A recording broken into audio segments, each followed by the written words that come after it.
He's pretty good at giving people advice and having a good conversation. So JD Osborne, Whitby kid, played for us from I think like 2011 through 2014. Had a couple of stints. How many trips you had with national team? Honestly, I can't break it down to the amount of trips. I probably could if I, like wrote them all out. But it was about a year and a bit, a little over a year of being on Team C. So was a junior national team guy for probably a year and a half, couple of years. Then went on to play at Polk Community College, which is one of the better junior colleges in to be honest in the U.S. Hit the shit out of the ball as he always does, as he always did. And after playing 2 years at Polk, went to University of Tampa, which of course is in Florida. D2, also a pretty big powerhouse in terms of just programs and baseball programs. And Southern Arkansas rival, just to be clear. Right. Just want to get that out there. But did the same thing he did there that he's always been doing. He hit the tar of the ball, which got him a chance to play professional baseball, right? So we talk about wanting to achieve as many dreams as you can. This is definitely one of them, and was a 22nd round pick out of 2017 with the Marlins. Has been there since. Obviously this year. We'll talk to JD a little bit about that in terms of where he was planning on being assigned. But other than that, we will kind of go back and forth with JD a little bit. If you guys have questions, put them in the chat. If you guys can turn on your video, that would be great so we can see you. And keep yourself on mute. So other than that, let JD kind of talk through probably his time with us as a Met and maybe some of his thoughts on how he actually got to Polk. Yeah, appreciate the introduction there, Hunter. Boys, I mean, I can relate to you guys, being a Canadian myself. I grew up in Whitby, man, just grinding right from the beginning. Everything was hockey and baseball. I'm sure you guys all, either love hockey or I've been around it a little bit, but I mean, that's kind of the mentality through the entire experience that I've had, from Whitby to where I am today. So, yeah, like Connor said, I played for Whitby growing up. We had a pretty nasty squad. I think we had 5 OBA championships or something like that. I think. Did you guys get a national? Did you guys get to the national in your Bantam year? Yeah, and we got beat out by Vaughn, man, in the semis, and Spiewak pitched an absolute dime against us. It was brutal, but yeah, no, yeah. So I mean, I've been around the block a bit. I'm 25 now, so about 9 years now of being in some sort of affiliated baseball. So yeah, I played for Whitby there, and then. Took my talents to Toronto Mets. I thought it was a great fit, and McBride and Leach were there, and they were helping guide me through there. Right from the beginning, even though they were at the 18U level. Honor was there at the 16U when I first got in there. So, being a part of the organization, being a Met was everything at the time. Just getting in there, I had no idea what elite baseball was. I was playing Whitby baseball with my fellas, with the boys, that we also played hockey together. So it was more so of just going out there and having fun and everything. I never really thought that it would take me down the road that it has, right? So, yeah, just being a Met was awesome. Giving back to you guys now, speaking for you guys, it's great. So went through, I want to say 2.5 years with the Mets. And then that little gap year of grade 12, got selected to play with the national team, which was a great experience in itself. And then took my talents to a junior college in Florida. Triolo, a teammate of mine, was actually committed there. And he was a great player. He played on the national team before me. So seeing his talent firsthand kind of made me put my talents in perspective and then compare. And I thought that, I was in, similar competition with him. So I thought it would be a great fit to go down to a school that he was going to as well. And I don't regret going to junior college one bit. I actually would preach going to junior college in my perspective. As far as just maturity wise, going to D1 or D2 straight out of high school, it's a pretty significant jump. And I feel like, a 2-year college, a junior college, where, baseball is a priority, but you're also, if you go there with intent for your educational purposes, you'll get everything that you need in return from that, which all those courses that you take there will transfer over to the 4-year level. So, went down to Florida, boys. It was awesome. I thought I was going down there and it was going to be like beaches, and I thought it was going to be like palm trees everywhere. And I showed up my first day and I had to run two miles under 15 minutes and do 6 300-yard shuttles under a minute 5. And I was puking my guts out. It sounds terrible. It sounds terrible at the time, but it's exactly what I needed, because you know what? It gave me structure. It just enhanced my work ethic. And school was relatable too. It was honestly kind of like at the very beginning, all the math courses and everything, all the sciences and significant courses that I wanted to further to go on to a 4-year school, they were all kind of, not easier, I would say, but like I already knew most of the material going in just from the education in Canada. So that was awesome to have that kind of background knowledge and background education in Canada. So why, JD, why Polk? Like, why go down to Florida? What was your recruiting process like? My recruiting process, boys, you guys are probably all getting, tons of schools hitting you up, or, how old are you guys now? 15, 16? Yeah. What age group is this, Honors? 15, 16? 15 to 15s all the way through 18s. Okay, sweet. So, some guys are going through that process right now. Obviously, if you're 15, 16, your goal is to be on the 18 U's and, constantly progressing. But those 18 guys, obviously you're looking for a school coming up and everything. And you guys probably have a lot more technology where you can reach out and contact coaches.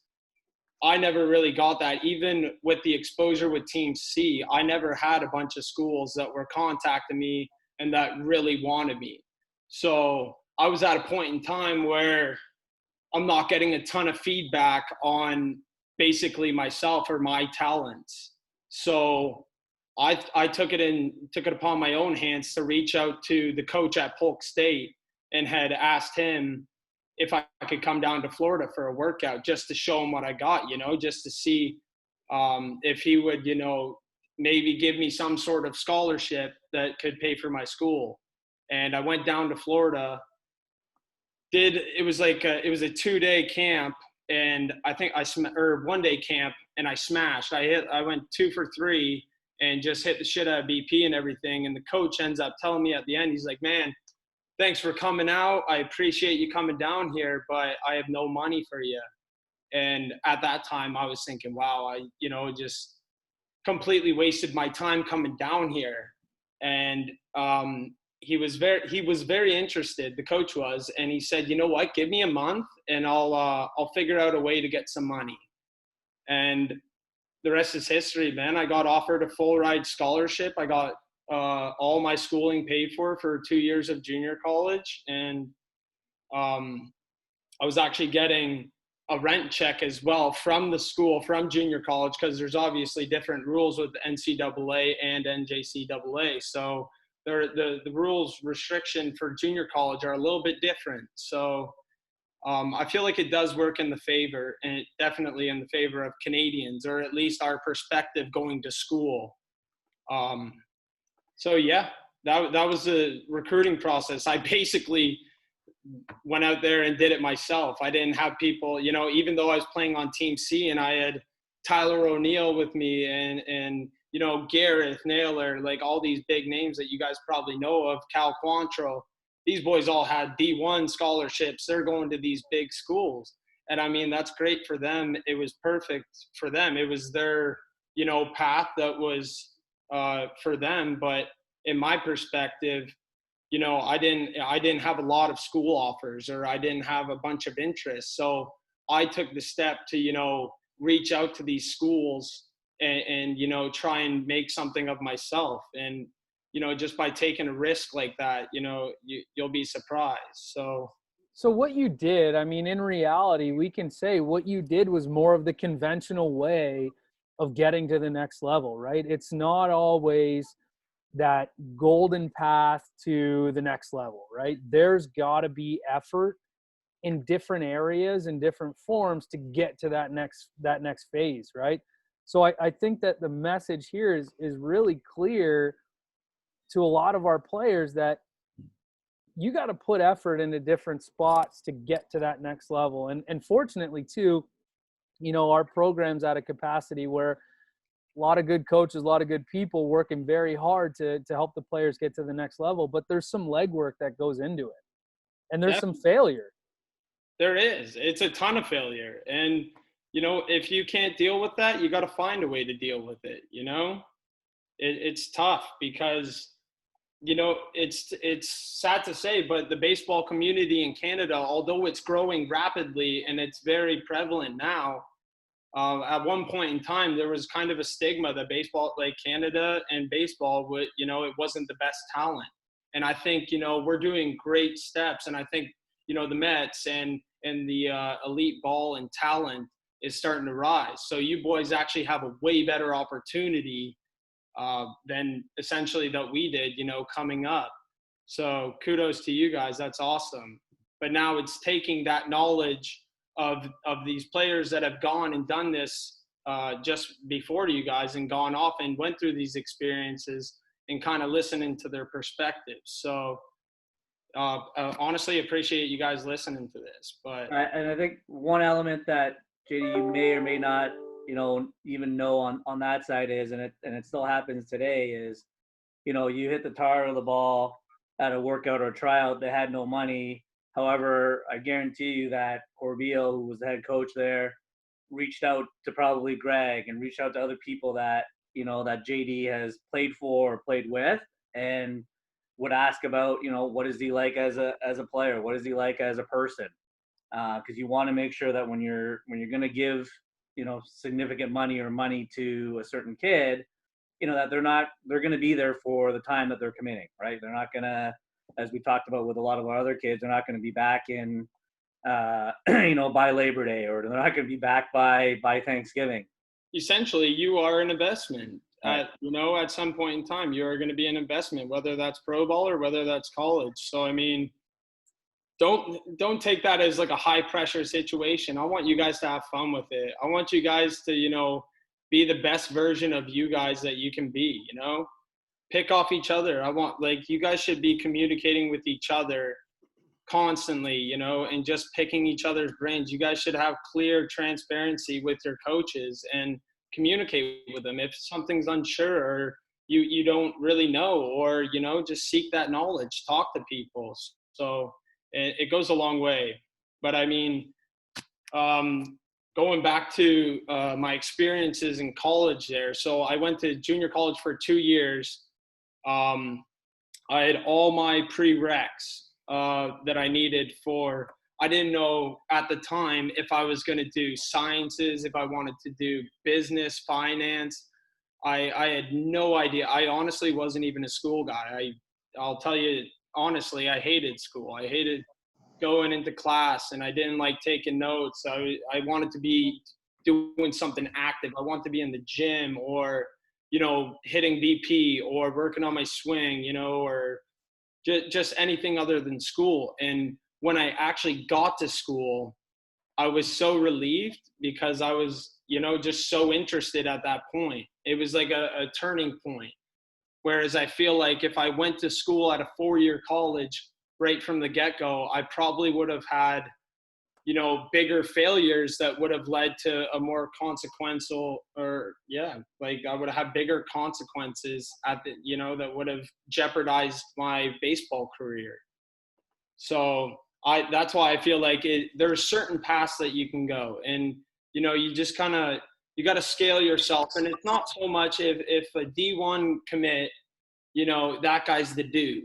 Good for that guy. That guy's definitely worked hard and he's got some talent. He's going to go off to a D1 school. Great. But that doesn't diminish a junior college commit. And I feel like a lot of people have this stigma towards junior college that it's like not the smartest, or, like the baseball isn't as good. It's great baseball, man. Absolutely. Junior college is great baseball, especially when you get into the bigger states too. If you get to California, you get to Texas, you get to Florida, PA's got some good baseball. If you get into these locations where there's great competition, you'll find a way to, persevere and grind through that talent and, get better. So that's exactly what I did. And 2 years at junior college, man, I had no concept of approach. I wanted to crush the ball 24/7. I just want to hit homers. And, you'll find out real quick when guys are throwing 92 with sink and sliders on the outer half for strikes, or can dot up, up and away and then low and in, the competition gets better. So you kind of have to start fine tuning your game a little bit. And I feel like you guys are all at the same age where you can start thinking about these things and start talking about these concepts of baseball that will progress your game.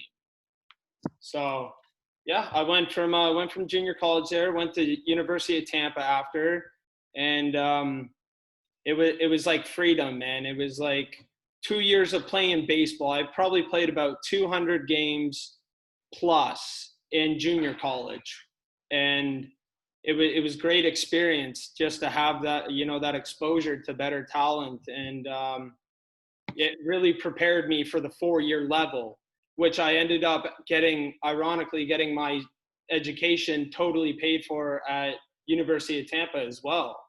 So, that's another perspective that we can see. So you go to 2-year college and you crush it there, or, you get your like AA degree from a junior college, all your credits transfer over.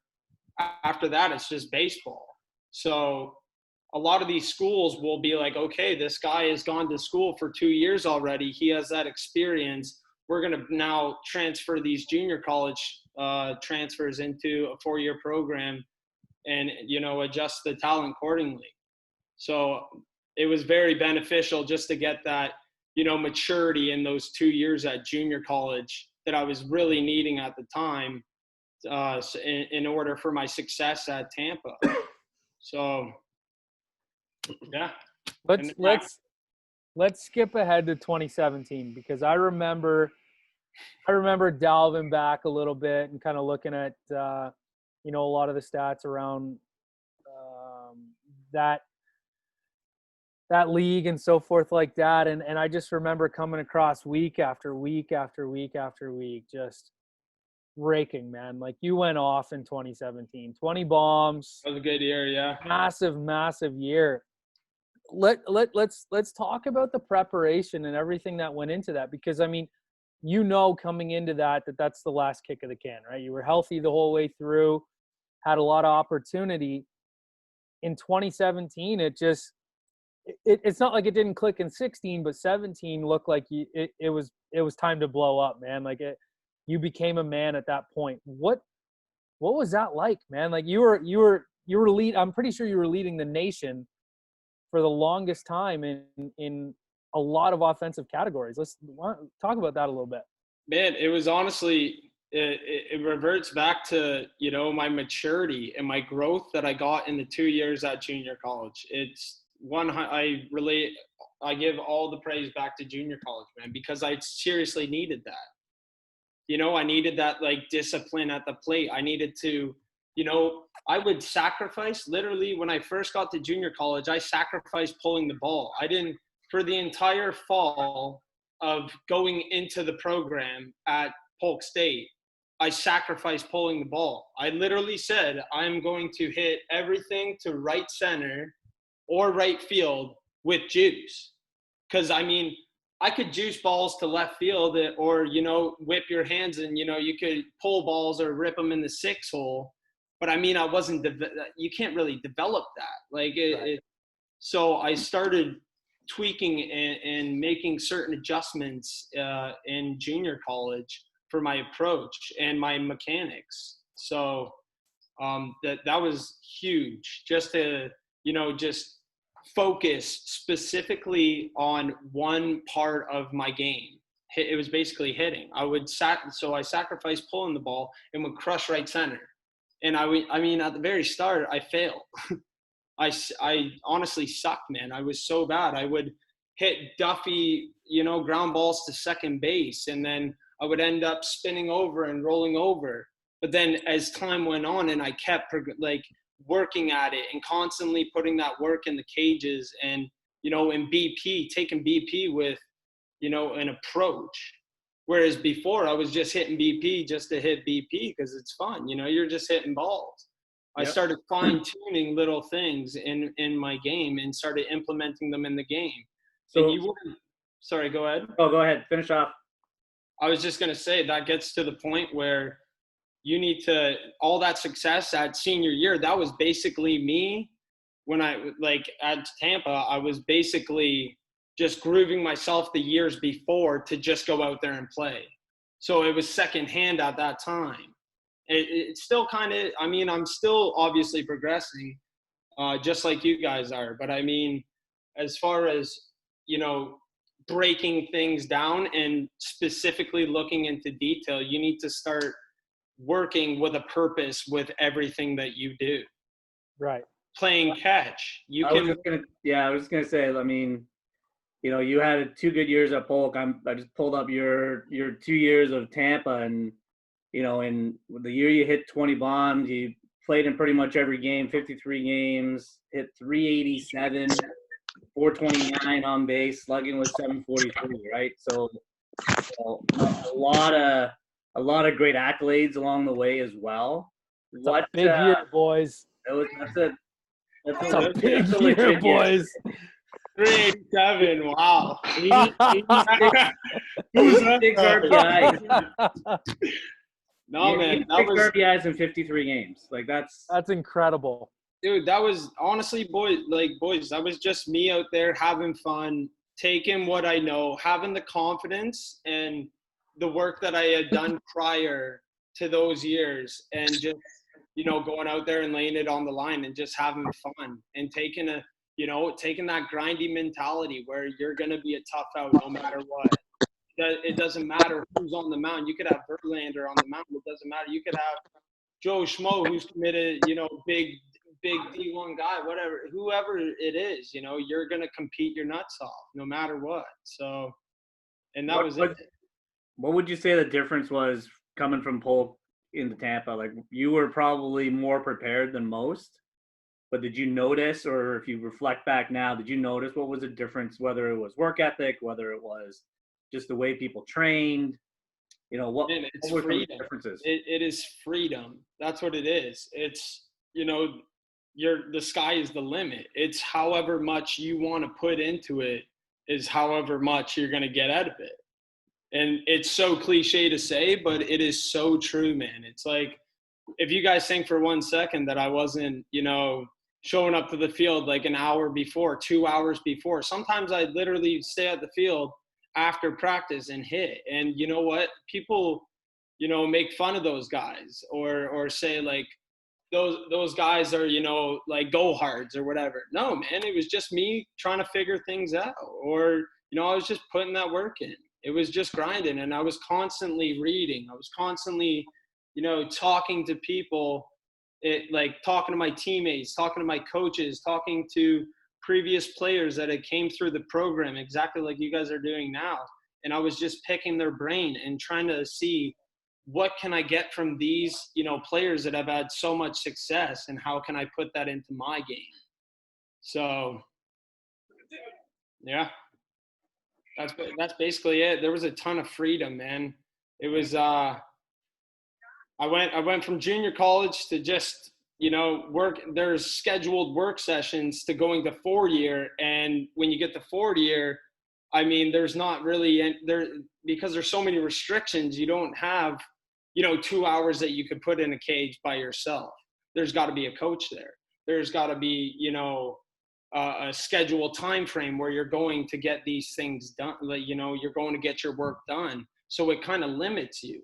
And, I took that freedom and ran with it. I'd stay in the cage all day long. I would, at the time I was playing third base, they tried to transfer me to a catcher, but, there was a bunch of talent that we had on our team. So it was like, where do we put this guy with the bat in his line? Like, we can put the bat in the lineup, but still have him succeed defensively. So. Good. Question coming from our chat. What was the difference recruiting wise from high school to college, which you talked about a little bit, but then from college from JUCO going to Tampa? How'd that happen? So I went from having zero buzz whatsoever, just some schmuck that loves to, be with the boys and play baseball and grind it out, to, having an option of where I want to go to school, and a ton of offers, man. At the time I was thinking that I needed to go somewhere where I was going to play. That's exactly what my coach's advice was too. He said, you need to go somewhere that you're going to play. And, I got offered 70% to go to High Point University, which is, North Carolina, pretty good school for baseball and everything. And there was FAU. I had FIU, offers. And I just weighed it. I weighed the options, and I was thinking, man, okay, I'm prepared, I'm ready, but I also knew some other people that had been, like my sophomores when I was a freshman, they had went off to D1s, a bunch of them. And, they kind of informed me how, the perspective changes as far as, playing time. It's, if you put up numbers, you're going to be in the lineup. If you're a huge investment guy, you're going to be in the lineup. But you know what? If you don't, you don't get that, that huge bonus, or coaches don't view you in a certain perspective, you're going to be kind of hung out to dry, and you're not going to get the amount of playing time that you're going to need to progress. So going into, going from junior college to a 4-year school, I was just thinking, where can I go that I can, play every single day and just, try and ball out. That's what it was. And Tampa was a great fit. I went and visited the school, and the coach took me out to a nice steakhouse and everything. That was great. So I was like, man, 7-to-1 ratio at the school. Like, it was a no-brainer, man. Like, it was so nice. Palm trees everywhere. I was just like, man, the field has like a giant, skyscrape line in the back. And I was just like, man, I could see myself playing baseball here every single day. And that's what it was. It just hit home. And I was like, this is where it's going to be. Oh. No question. Go ahead, Billy. So we'll backtrack a little bit. A lot of family ties in baseball, right? Between your dad, your brother. What, somebody had asked in the chat here, actually, what made you choose baseball as a game that you'd like to fall in love with? So in conjunction to that, I mean, was baseball just a thing of your family? Was that just something that you guys did as your pastime? I know you played AAA hockey. You're super competitive in that aspect. But I think that's a good question. What made you want to stick to baseball despite having, family ties to the game? I mean, Ozzy, your dad's been around the game for a very long time. He's a well-known name around, baseball in Ontario and so forth. So what made you want to do that? Man, it was like the thought of endless opportunity, I want to say, at the end of the day. I mean, obviously my dad has a little bit of background in baseball, and, I had a brother that also played baseball as well. So, I mean, we could feed off each other and kind of, progress growing up. Like I had a buddy to throw a baseball with constantly in the summertime. But when I was going into my last year of minor midget and I didn't get drafted in hockey, I started kind of like switching the gears and thinking, okay, how can I progress my baseball career to actually help, my journey as a man, like as growing up and progressing overall. So the thought of getting my school paid for, because, my parents, although they do great themselves, I mean, there's no way that they could afford for me to go down to Florida to, play baseball. So the thought of my schooling and my education being paid for was everything that, needed to fuel me. So it was basically incentive for me to go out there and work as hard as I possibly can to, at the end of the day, cut the expense for my parents. So that was a huge point in my career, honestly, is not getting drafted in hockey, which I wish I did, honestly, because I'd love to be a hockey player. Leach had a comment, said you got suspended less in baseball than you did in hockey. Yeah, I know. He's probably got – look at Leach over there. What's up with that muzzy too, bud? You love it. I know you love it. You look great, kid. So, there's another question that kind of started to pop up over the last few Zoom calls with some ex-players. Who, in your opinion, was the best BP thrower as a Mets coach? I'd probably say Leach, man. Oh, baby. Man, he did. Smart guy. I always said you were smart. He knows it, honestly. He's just getting cocky on us right now. He threw great forcing, right down the chute. It was great. There you go, Leachy. I set you up for that one, man. Yeah, he needed that one, eh? Thanks, buddy. I need that for my ego a little bit. Yeah, he needs that one. He's out there fishing. JD, were you on the team the year that we were on the fall trip and the balls were wet and he kept dotting people and he was losing his mind? Were you on that team? Yeah, it was like throwing wet bars of soap. He's still fired up about it. It was the funniest thing I've ever seen in my life. It rained about 15 minutes before batting practice, and we used the college, whoever we were playing, the college team's balls, and he hit like four of the first 5 guys. He was losing his mind. It was. Hold on a second. Let's clarify this. The guy asked you, hey, do you want to use your balls or ours? And you said, we'll use your balls, no problem. They were soaking wet. Thanks. We're on a business here, of course. We're using their balls. JD, what are some of the fond memories that you have as from being a Met? You were in a lot of the early stages too, and the program was in the developmental stages of growth and improving upon how we recruit, how we develop, and so forth. What were some of the things that really stood out to you as a Met? Just the atmosphere, man. It was the sense of like family. It was like people cared, genuinely, about your success. It was huge. I mean, you guys all probably now see Skip and Leach as, these big top dogs, the grandfathers, owners of Mets.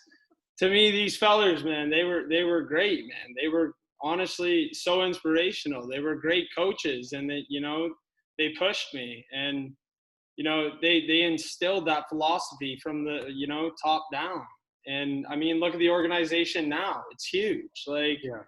So, just that sense of family, man. It was like, just being one of the boys, one of a group, you're not singled out. You're not an individual trying to, make Team C because it's you. You're part of a team. You're part of, a family. So that was huge, man. And in saying that, you said that you were pushed a little bit. I know that, sometimes it's hard for guys to understand why coaches, get on them a little bit, why they push them a little bit. So there's layers to that, right? There's what it's like being an elite baseball player, at the minor baseball level and being pushed by guys who have walked the walk and done a lot of good things in their careers. How did, we'll use Rich and Skip as the examples, but how did them pushing you prepare you for the JUCO level? Because, as we all, a lot of us know, the JUCO level, it's a grind, man. And coaches aren't afraid to call you out and use explicit language in all types of ways to get you to be better. How did the Leaches and the Skips prepare you for that next level? Ben, I took it with stride. That's what I did. I took criticism with stride. I didn't turn the other way. And I bet these boys could, they could vouch for me and say, this guy was coachable, and say this guy, worked hard. He kind of led by example, and, he really put in the work. So, I mean, if coaches are getting on you, it's a good thing. You shouldn't turn away from that and, revolt against them. You should honestly communicate with them. Because, I mean, if they're getting on you, it's probably because they know that you got a lot in the tank and you're not fully expressing that. So just to interject, so that's so true, JD, but also for the guys that are on the call, I know it's hard for you guys to picture this, but JD came through the Mets during a time when we didn't even have our own facility. So the things that he accomplished were even more incredible because we practiced Saturday nights at a soccer dome for defense, Sunday mornings in Etobicoke we hit, and that was it. There were no open hours. There was no OPS until his very last. Were you there for the last year of OPS? Was that your last year, or did you miss it completely, JD? No, completely missed it. There was Yeah. So there you go. So back in that time, having our own facility was a pipe dream, and for guys like JD and Mitch Triolo and Johnny Caputo and the guys that he played with that were successful, even more credit to those guys for grinding it out on their own, because it was a lot different program back then. And not to say you guys have it easy. I'm not saying I'm suggesting at all, because you don't, but the advantages for you guys are greater than what they were for guys like JD and the guys that came up with him and a year after him. So take advantage of those opportunities, because a guy like JD, who he was very coachable, and not only was he coachable, but he policed the other players too. And he always demanded respect, not only from his coaches, but from his teammates, which is something that I always respected about him as a player. And there was even a time that we experimented with JD as a submarine closer, right? So he was willing to do whatever. We tried him in the outfield. We tried him at third base. He caught. He was a submarine closer. He was willing to do whatever we asked him to do. And we were fortunate enough to coach him for 2 years. And he was surrounded by a great group of teammates as well. We were a very talented group, but all that stuff for me is secondary, because when I think of JD, I think of a guy who just did nothing but work. He grinded and was willing to do whatever it took to not only be successful for himself, but for his teammates as well. And that's what I will always remember about JD as a player. I appreciate that, Skip, and vice versa. And the respect is a huge thing. Like, we honestly, we had no facility. We had nothing. We were out there grinding. We would wait till soccer players were getting off at the, off the indoor pitch. And we took that and ran with it. And then, if guys were, showing up saying like, oh dude, we're in like an indoor soccer facility. Well, who cares, man? Let's get better. Like, let's work. Let's, give it 110%. There's no reason why you shouldn't, show up with a positive attitude and try and get better and hold people accountable that don't want to work. I think that's huge. That's a great point, Skip, is I was determined, man. I was so determined. And a lot of the boys on the team, even if they were on the fence, they bought in. A lot of the lower end players on our team at the time progressed significantly and probably could have ended up with a lot better offers than what they ended up with, just because they bought in. They bought into the program. They bought into the work ethic, the determination, the sacrifice that comes with everything. So, yeah, no question. Well said. That was a special group for sure.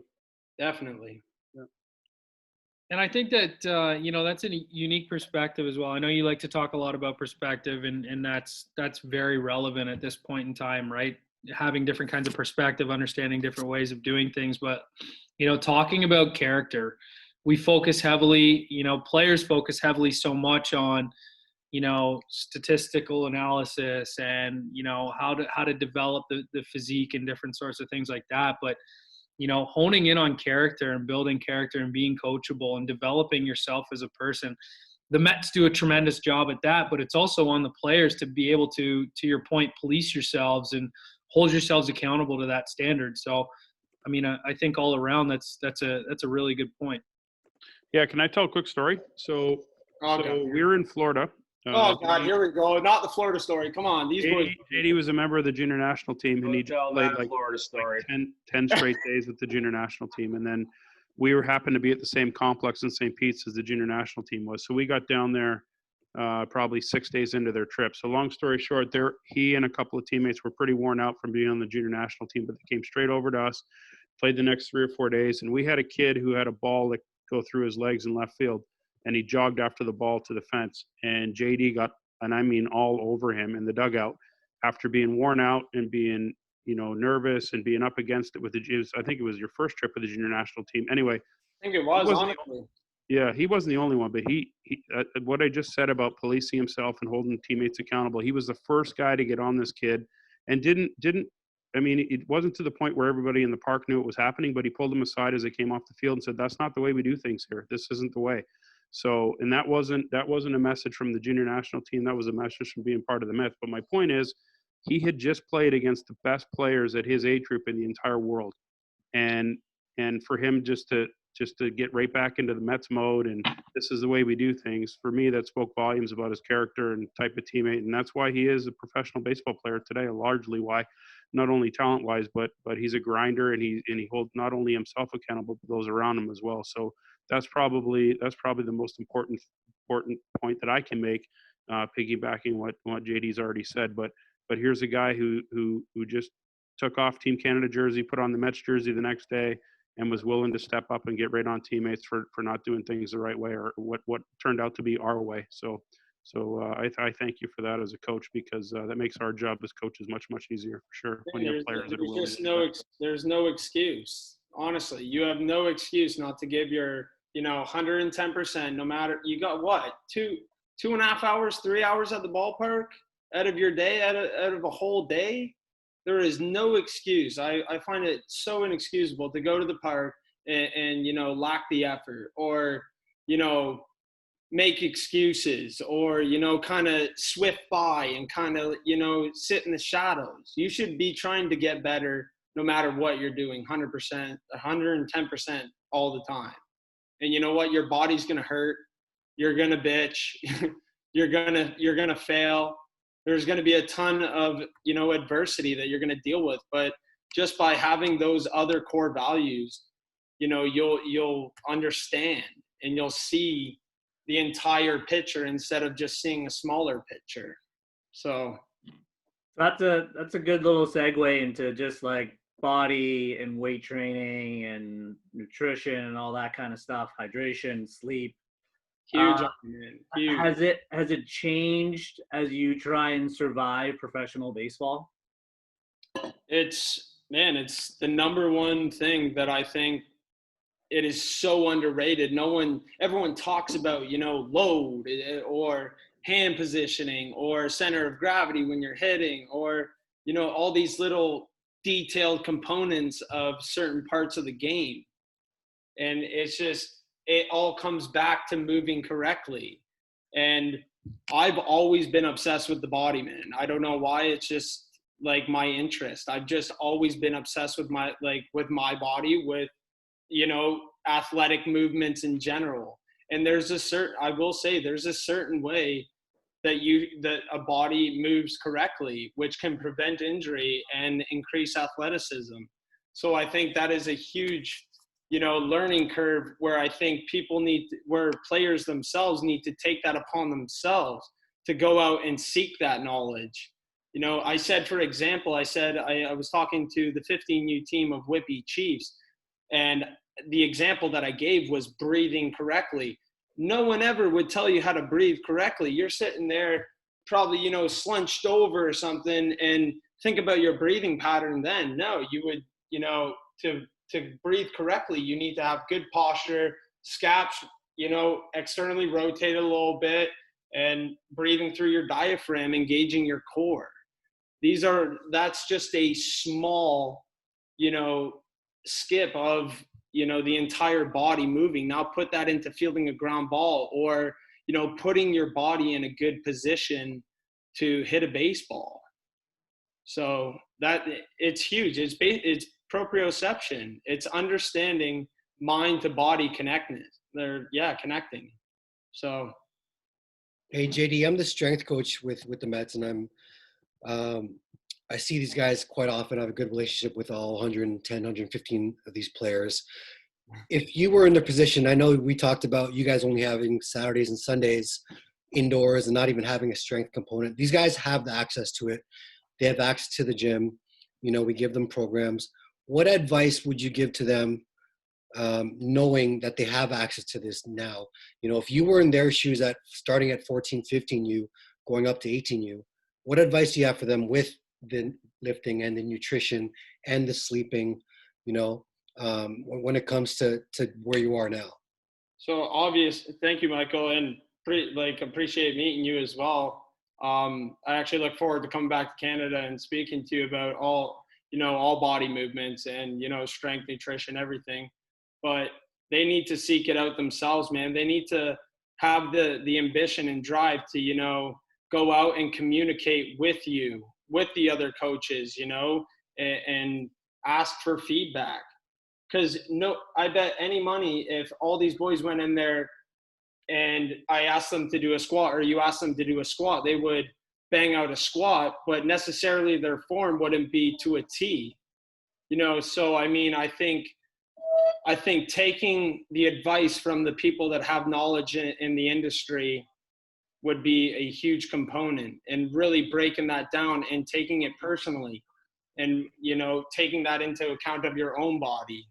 So in your experience, now that you're at the pro level compared to when you were in high school, again, I don't know much about your background in terms of lifting, but apparently just from the conversation, you look like a grinder, which means you probably got after it. So do the guys at the pro level, do they go after numbers, they chase numbers, or do they chase really good movement and their mobility and their flexibility and their recovery? How much do they really focus on that other spot, the stuff that's the little things, which is the recovery, the movement, the mobility? How much do they chase that, as opposed to, oh fuck, I gotta bench this, or I gotta lift this, or I gotta pop this?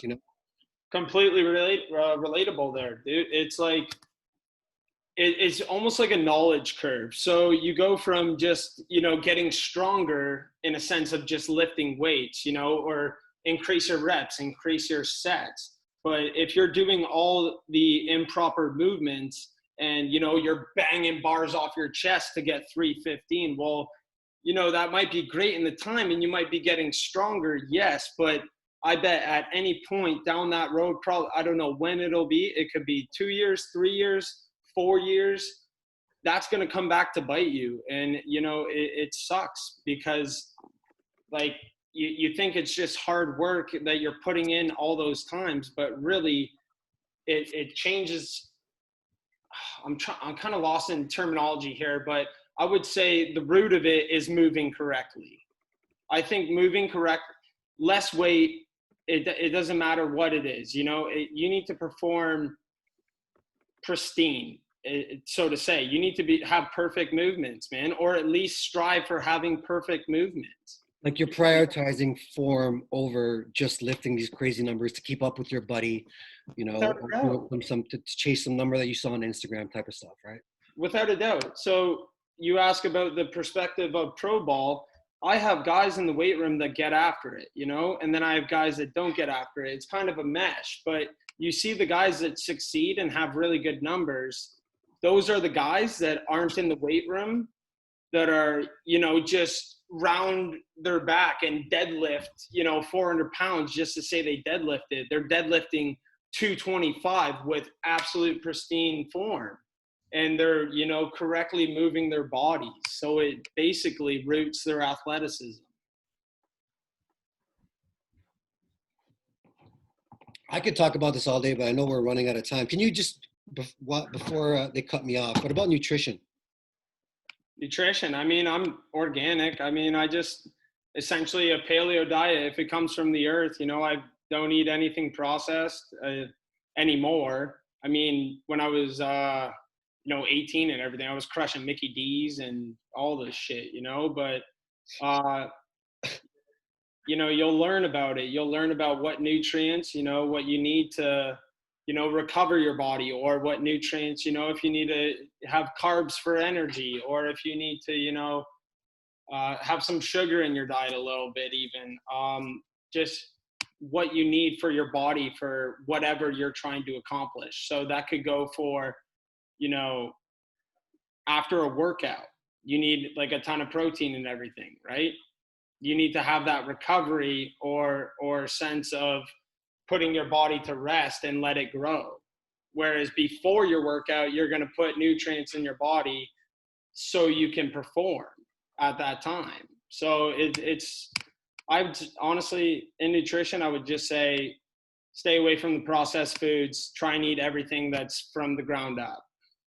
Right. Oh, that's the perfect message, because when we did the initial talk with these guys, it's whole food versus processed food. So I'm glad you said that, because that's definitely exactly the message that we should be going for. You'd be so surprised too, man. Like if you crush Mickey D's, you honestly feel terrible. But if you crush the right nutrients, you'll find out, the longevity of it. You don't feel terrible the next day. It really increases you as a person. Your attitude is, you won't wake up groggy. You don't have these like, maybe mood swings, or, you just have a better, base inside your body.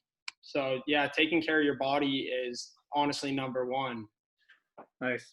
I've got one more. I'm throwing up a poll, and if Pete doesn't win this one, he's going to be upset. So this is for everyone. Everyone can vote when you get a chance. I'm about to vote for myself. Anglo was never throwing BP because he was smoking darts on the side. Oh, dirty Darrells. There was a chirp out there. My last one. I remember when you died trying to go from first to home on a ball that sat at the wall in Wilburton. Uh-oh. Do you remember that? Where at? At Wilburton, Eastern Oklahoma College. Oh, yeah, I remember that. Do you remember me trucking the catcher and getting tossed out of the game? I don't know, boys. Densom's BP is pretty sexy. Are you guys seeing like the actual real time, or is it just me? Hey, Richie, I'm staying true to you. I got you, Leach. My last question for JD, I'm not sure if anyone else has one, but my question is like, what are you doing now? You're living in Tampa. You don't really have an idea of what's happening in the next 6 months. What are you doing now to stay busy? Are you talking to other teammates? Are you gathering with other guys to work out and hit and throw? Definitely. I'm staying in shape, man. I mean, I still have a job as of right now. The Marlins haven't came out with their reduction in players. So as of right now, I have a job, and it's my job to keep my body, keep myself ready to play, for at any point in time. There's speculation on season and everything, but that doesn't diminish what I'm trying to accomplish, just because I'm, in pro ball in 3 years. Well, I think it'd be different. System, I'm not settled with that, man. I still have this ambition and drive that I want to, constantly get myself better. So I'm still out, man. I'm out there every day. Honestly, I'm throwing, I'm receiving off machines. I'm blocking off machines. I try and get as much live as possible. There's some players in the area here in Tampa where we all get together, and there's about 5 or 6 of us pro guys, and then about, 5 or 6 college guys that, will filter in, and, we just stay sharp. It's tough times right now, especially with everything that's going on in the world. So, I mean, it's so easy to sit back and, play video games and, just sit on the couch or, not do anything. But I'm taking the other perspective. I'm going the other way. I'm trying to gain as much knowledge as possible into, how my body moves, or fine tuning little super details just to make my game that much better. So good question, Hunter. Nice. Coaches, anything else? No, all good here, man. Unless somebody else has anything to add. I mean, JD, thank you. What would you tell these guys to do right now? You know, fields are starting to open up, but you can only go on the fields with people in your household. Some guys have equipment to lift, some guys don't. I've put out workouts with backpacks, but you know, I've told them to sprint, jump, push-ups, just do what they can to stay athletic. But what would you do right now during this time? What would your advice be to get ready during this crazy time where, you know, we're all confused, we don't know what's going on, you know, things are starting to open up, but what would you do to stay motivated? Read. Read, man. Gain knowledge. Gain as much knowledge as possible. I do it all the time too. Like I'll, you know, listen to podcasts on hitting, man, just by, you know, I'll go for like a mile run and listen to a podcast about Josh Donaldson talking about how he hits. Or if you hear, you know, Joey Votto's approach to BP, or, you know, if you want to go finer tune and go rooted, you can go back to like body movements or, you know, sense of planning, weight training, nutrition. Just read as much as possible. Gain as much knowledge as you can and apply that to yourself, because this sport is so individualized. Everyone knows that. It's, you know, what works for one person doesn't work for another person. So, you know, you won't know that unless you venture out and, you know, start getting more knowledge and applying it to yourself. Good take. Nice. Well, everybody except for Pete got a vote on who throws the best BP. So everybody can have their. I haven't even thrown BP to probably Jack. an eighth of these guys. I feel like That's what you get, Pete. I feel like JD swayed the voting. Rich got 58% of the votes. I wasn't even on there, so. Wait, one last question. We just had one in chat. What podcast are you listening to from the hitting side? There was one that my agent had sent me earlier. Honestly, I don't even know what it is. It's just I just throw it on. It was just talking hitting, and then a bunch to do with out front hitting. Are you guys familiar with out front hitting? He's a guy based out of Michigan. And it's honestly, it's not even my style of hitting, but I'm just trying to learn what those body movements and what his approach on hitting is, just to have another perspective, you know, to see where someone else has had success in hitting. So, and he talks a lot about, you know, rotational and plane and things like that. And I'm complete opposite. I'm more of like a body awareness and hands guy. So I'm taking what he's saying about all these body components about hitting, and then trying to apply them and see, you know, where my positioning or where I'm at with hitting. So nice, awesome. Thank you for. Nothing's come in yet.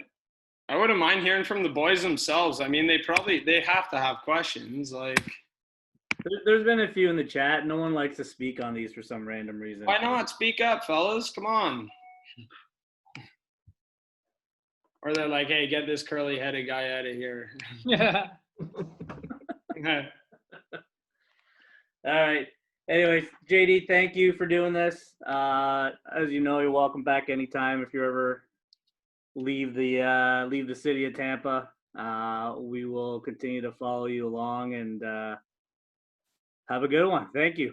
No, thanks, buddy. Appreciate it. I'll say this at the last minute, though.